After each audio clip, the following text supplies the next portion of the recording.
കരുണ നിറഞ്ഞ പിതാവേ നീ ചൊരിയണി നിന്നുടെ കാരുണ്യം, നിന്നുടെ കരുണാധാരകളാ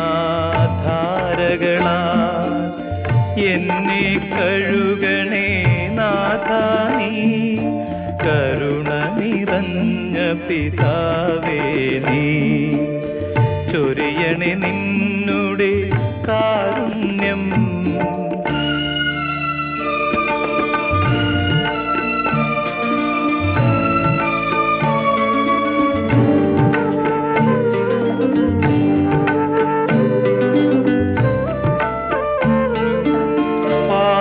പാപക്കറകളെ എല്ലാം നീ നന്നായി കഴുകി കളയണ